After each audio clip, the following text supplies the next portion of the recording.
Ladies and gentlemen, millions of chess games are played every single day. Mostly online, but of course, a lot over the board as well. Now, this might be a completely different story if this was a video intro in 2020 or 2019, but here in late 2022, that is the reality. And many of these games are played at the absolute highest level, but few of them warrant an entirely separate, individual standing YouTube video. Well, the game I'm going to show you today was so incredible. It was filled with so many incredible sacrifices, twists and turns, and it featured two of the most intriguing chess players in the world today. One of them being the world champion Magnus Carlsen, and the other being Pragg Ramesh Babu of India, one of the young rising stars, a 16, 17-year-old player who many are touting as the future of the game. And Pragg has gone viral multiple times with victories over Magnus Carlsen in recent online chess tournaments. I hope you enjoy the game, and before we get into it, I want to thank the sponsor of today's video, Babbel. Babbel is one of the top language learning apps in the world. All of the lessons are made by language experts, not AI, and they're very short and interactive. And right now in the fall season, it's the perfect time to either learn a new language, maybe you want to go on vacation, or maybe you want to fine-tune your skills in school. For example, I learned Spanish from grades 4 to 12, but after that, I had nobody to really practice with, so my skills sort of fell off. But my wife and I recently traveled to Miami, where knowing Spanish is actually a huge benefit. Maybe you're at a cafe. Yo quiero un café con leche, por favor. Or maybe you're lost and you have to ask for some directions. ¿Dónde está la parada de autobús? Or who knows, maybe the next time you get a date, you want to ask a question. ¿Quieres jugar ajedrez conmigo?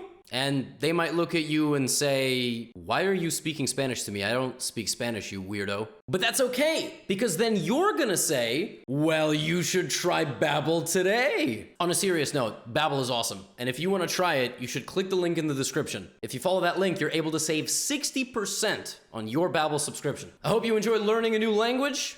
Let's get back to the video. So in order for any game to be considered epic, exciting, or potentially an all-timer, it's really rare that one side comes to the table ready to negotiate, or rather silently negotiate, as we do in chess, such things. You generally need both players to be on the same page. And so Pragg begins the game with e4, and Magnus at the time, and really right now, kind of late 2022, especially in online games, is playing a lot of modern defenses. He's playing d6, g6, and bishop g7, something that Stockfish doesn't necessarily bless in the opening as much as Stockfish would bless a Sicilian defense or e5. But the truth is, you get tired of this stuff, folks. You do something the same way for 30 years. Well, Magnus is like 31, so he hasn't been playing chess since, he didn't exist yet or was, still in the womb. But it's basically along those lines. You get bored. That's just really what happens. So you start experimenting with naughty things, all right? You can't always stay the course. And Pragg plays bishop e3. This is known as the 150 attack because, as it is so called, apparently the English pioneered this name. And what it means is that in the English rating system, which was based, I think, up to about 200, even a player who was 150 could beat anybody playing like this because apparently they didn't respect this opening so much. Black plays a6. So you'll notice that Magnus is playing a very kind of cagey 6th rank setup. He's looking for moves like b5 to take some space on the flank and only then develop his knight to f6. And Pragg doesn't just develop his pieces, doesn't play f3, queen d2, long castle, which is a game plan, he just plays h4. It's very common to attack fianchetto setups on g6 and b6 with flank pawns like this, because your rook is there. It's one of the benefits of having a rook on the corner of the board. You don't actually have to wait to activate it. You can activate it via flank pawn. Now, here the most common move by far by black is h5, and what I teach all my students is to not allow this pawn to get to h5. If you allow this, white is already just having too much fun. You see the eval goes up, white is now debating whether to open or to shut your bishop down, so that's why I always tell my students, if you see h4, just play h5, even on move 1, okay? Truly, there's some psychology behind playing h5 on the first move, and the psychology is you cannot lose to someone who plays the move h4, because it will be extremely embarrassing, so you might as well play h5 and have an ingrained excuse. Okay, so h4, but Magnus doesn't play h5, but he plays knight f6, which prevents the move h5 completely, right? Because you just cover it 2 times. Nope. Well, that's really interesting. I guess he just wants Magnus to damage his structure, because certainly after knight takes h5, he must have some sort of attacking idea. Yeah, his attacking idea is to sacrifice the rook. What?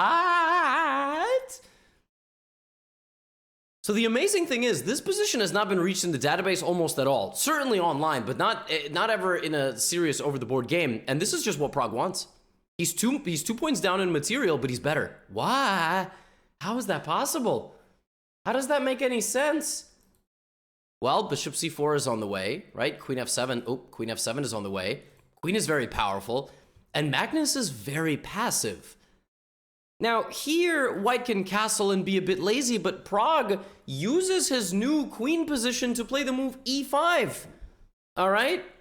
And we had a Babel integration in the beginning of this video. I would know because I put it in even though there was editing, right? So he's playing e5, and he's playing in the center of the board to restrict his opponent, right? Right, to restrict with knight f3, and long castle and so on, and bishop g5, and just making it very difficult for black to move. The bishops are sort of cut off, and d5. So Magnus locks the door here, but suddenly Stockfish is like, this position's plus 1.5. Now think about that. White is down 2 points of material, and yet still has a 1.5 advantage. That means that white is up 3.5. That means white is completely winning. Long castle, c5. dc5. So now white is plus 1.7, but only 1 point material disadvantage, right? So the reason Magnus did that was to weaken the center. He wants to play queen c7, queen a5, maybe move his knight to the middle of the board. He plays bishop to d7. I think the idea of bishop d7 is to prevent knight a4, knight b6, right? So he plays bishop d7, and Pragg plays this move, which now defends this pawn, makes this queen able to move freely once again, and also just prepares an attack once again. Here come the horses, and here comes the queen. Okay, so the other thing that Magnus has prepared in this position is a little bit of stability for his king. What I mean by that is, if Magnus had castled this way, he would lose in just a few moves. Bishop d3, rook h1, and I mean, he would just be castling. He would be literally purchasing property on the day of a natural disaster, all right?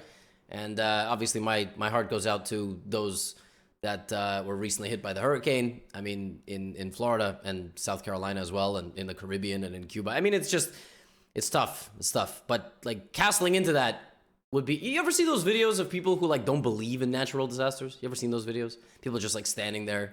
It's like, I don't get that, man. I will never understand. I grew up in New York. We got our own problems. We don't get. We had one really bad hurricane, but I don't know. It's a little bit different. But yeah, don't buy property there on the day that it's gonna, right? Like don't. So queen a5, and I think you know where I'm going with this. This king's not going this way.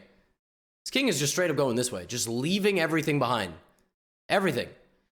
Now, knight f7 is a fork, but there's an incredible resource here by black, which is bishop e8. Pinning the knight to the queen, and you actually tie your shoelaces together. All right. Which I wouldn't really be shocked if a chess player did. I feel like chess players don't learn certain important life skills. But no, Pragg takes with the queen. So now material is equal, but white still maintains a very big advantage, okay? And white is a move away from taking this, and then white is a move away from then taking that, and then getting to the king. Like, this position is almost completely lost for black.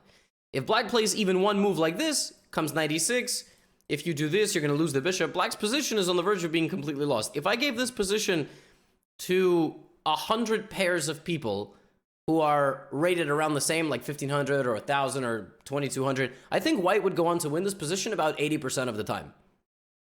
But Magnus Carlsen is playing black. Okay, so he plays d4, which is the best move. He has to act right now. He abandons his bishop. He strikes in the center. Pragg can now really not sensibly take on g7 because he would be opening up his king. And just so you understand, the position is very close to being immediately lost for white as well. It's a very, very sharp position. So d4 is a very sharp move, okay? Stockfish still evaluates the following position as better for white. C takes b2, and now king takes b2, just walking out into the open, but realizing there are no checks. But instead of that, Pragg just takes this because he doesn't want to deal with any of the nonsense. And after knight takes d4, now he takes on g7. So now Pragg is up a point of material. So we have gone from being down 2 points of material to Magnus shoving a bunch of pawns in his pocket and saying, hey, listen, we can take care of this later, all right? Like, corrupt politicians all across the world. He's like, Pragg, here's a couple of donations, do something nice for me. His knight goes to f5, and now the queen once again goes to f7. And suddenly black is better. What the... What? But Pragg just slowly won back all the material. How could he be worse? Well, apparently the move queen f6 is better than queen f6 is better than queen f7. And apparently the reason for that, if you go here, you go knight f7. So the knight blocks and then tries to go to d6 in the future. For instance, if something like rook e8, you just slowly get rid of the knight, and yeah, apparently this is the way you're supposed to play. Pragg does it this way and runs out, but now apparently black can just take on c5 and enjoy life. Take on c5, come in here with the queen, but instead of that, Magnus does it this way. He attacks the rook and the bishop. And I think what Magnus, I don't know. I don't think Magnus necessarily missed this move or underestimated it. Pragg now sacrifices another rook. Can you imagine? How? What do you mean his rook is hanging? What do you mean? Yeah, he just takes the bishop. What? Rook takes... He just takes a fully defended bishop. Why? Two reasons. Number one, now Magnus is playing on Pragg's terms. So for a while, he was playing on Magnus's terms, right? Magnus was calling all the shots. But suddenly, all of your pawns are now going to collapse, and my king is safe. My bishop is hanging here, yes. But when I take on e6, it doesn't matter that this bishop is hanging, because this rook is hanging, which means this rook is hanging, and queen e8 is on the way. And this knight will perish. I will trap it somehow. I don't exactly know how yet, but I promise I will. And the queen is out of the game, which is one of the reasons Magnus had to get the queen in the game faster. That one move completely changes the course of the game. So what the heck is the material count now? It's equal. It's equal, but white is up 4 pawns. 4! For 2 rooks versus knight and bishop, right? Because the queens cancel out, the knights cancel out. It's knight, bishop, and 4 pawns. And that is 3 plus 3 plus 4. That's 10 versus 2 rooks, which is 10. What is going on?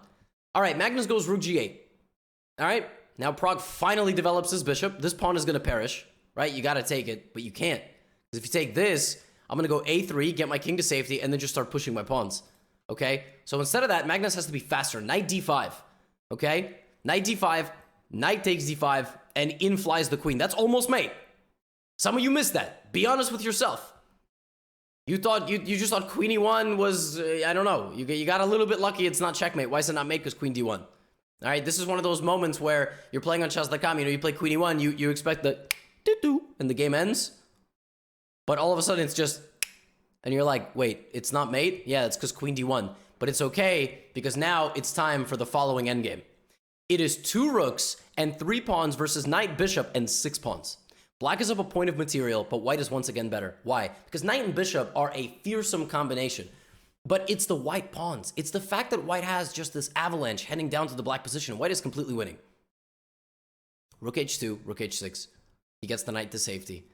But now a pawn falls, and the pawn falls on h7. It's now down to 5-2. Okay, what went wrong there after rook h6? Well, apparently, when rook h2 happened, instead of chasing this rook, Pragg had to chase this rook instead.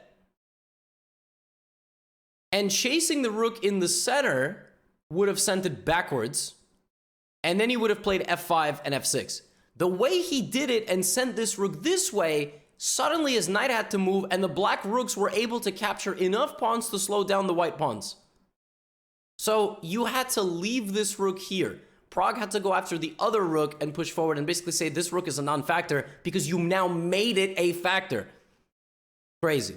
Rook c5, knight h7, 5 pawns versus 2. I mean, I would still rather play white, okay? Rooks can't turn into queens, all right? And those 2 pawns on A and B, they ain't going anywhere. So here we go. Knight back to f6. Now, black can move his king, right? Black can go king e6. Black cannot go king e7 because it's never too late to hang a rook. You've been there. You've been there. Never too late to blunder a fork. And if you play king e6, there is f5, and you cannot take this because not only is it not too late to hang a fork, you've hung 2 forks. Now one is better than the other. Why? Because this one, the king can guard the rook. And if you go here, the king can't guard the rook. It's too far. So in this position, we now have our 3rd rook sacrifice of the game, rook f6. So 3 rooks have been sacrificed for a piece in this game. leaving us with a bishop and 5 endgame versus rook and 2. I've never seen something like this. I've never seen a game like this, frankly, where it's just the craziest of material imbalances. King f3, the pawn falls, and now it's king and 4. King bishop 4. If you play f5, you still have winning chances. And the further this pawn goes, the better the winning chances are. I'll give you an example. Let's just say, for some reason, this pawn was able to make it to f7. Well, I guess this would be a completely winning position, but let's say this was the position. There are much higher winning chances here for white, whose pawn is a square away from promotion, right? I mean, it's according to Stockfish, it's equal, but endgames might be equal with winning chances for one party. That's just the way endgames work. Some endgames are just theoretically drawn. There's nothing you can do, but this is not one of those endgames, okay? So, rook h5, f5, king d5. I mean, it's looking like Pragg is putting the squeeze on Magnus. a4, b3. Magnus holds steady. King d4. Where's that breakthrough? My radiator is piping up. It's getting really loud. Yeah, I had to make a quick edit there in the video because here in New York, some of our radiators are ridiculously loud. So I started talking, and in the background, all you could hear is shh. And I'm not going to impersonate a radiator because I have more respect for myself and for yourself. Pragg continued to try to win this game. He did, in fact, march his pawn not just to f6, but a little bit later to f7 as well. And he got damn close. All right, he put his bishop on the perfect square. And then he ran to the other side of the board to try to win the a-pawn. All right, that was going to be his plan. He was going to try to get his king across the board. And unfortunately, the second that he sort of played an absent-minded move, trying to outmaneuver this rook, like trying to somehow get over here, even though this is still a draw, the GOAT, not just overall, but certainly of endgames, realized something. That despite being down a couple of pawns in this endgame, or one pawn from what you're about to see, he could sacrifice his rook. The 4th rook sacrificed. And despite being 2 down to 1, this is a draw, which is just unbelievable. Basically, if the white king had been on g5, this is lost. Why is it lost? Because the king runs toward this pawn and performs an opposition technique on the other king. All right, you oppose the king. The king has to break eye contact, and you win this race. But the second the king is on h5, by 1 square, you are too short. And black beats you to this side of the board by the slightest of margins. And by the slightest of margins, I literally mean 1 square. And yes, the king can go to b4, and then the king can come back, right? You cannot go in like over here because then this is, what are you doing? Like, what are you doing, right? But by the simplest of margins, the 1 square race, Magnus stops Pragg. He now has a way more active king. He is not going to give way, and Pragg, out of respect to his opponent, clears out the board, and only kings remain. And it's fitting because for a game like that, which featured, in fact, 2 kings battling it out, the world champion and Pragg as well, young rising star of India, who might be touted as one of the future champions of the world. This really was an incredible battle. It was so incredible, in fact, that after it was over, Magnus Carlsen applauded on camera, which is amazing. You know, that's a very cool gesture. I don't know how many times, I'm not sure Magnus has ever applauded after a chess game. He applauded after this one. Like I said, you need 2 to tango, okay? And from the opening, it was Pragg just absolutely showing no respect, but actually really showing a tremendous amount of respect. When you play like this, it's not disrespectful, but it's a competitive disrespect. It's like, I want to crush you. I don't care if you're the world champ. And Magnus showed up. All right, Magnus complicated this game beyond engine territory, sacrificed material left and right, gave back 3 pawns over the course of the middle game just to seize back the initiative, to make 1 inaccuracy, where Pragg now sacrificed another piece and a new tidal wave of attack came toward the black position. And ultimately, it literally came down to 1 incorrect king move, which allowed Magnus to stabilize by the slimmest of margins, sacrifice one of his rooks back, and some 20 moves later, sacrifice back his other one, and get us down to a drawn king and pawn endgame, which ultimately ended with just kings. Just an incredible game. And I promised a long time ago I was going to make a separate game of this. It's just very cool to see games like this. I hope you enjoyed the video. I'll see you in the next one. Get out of here.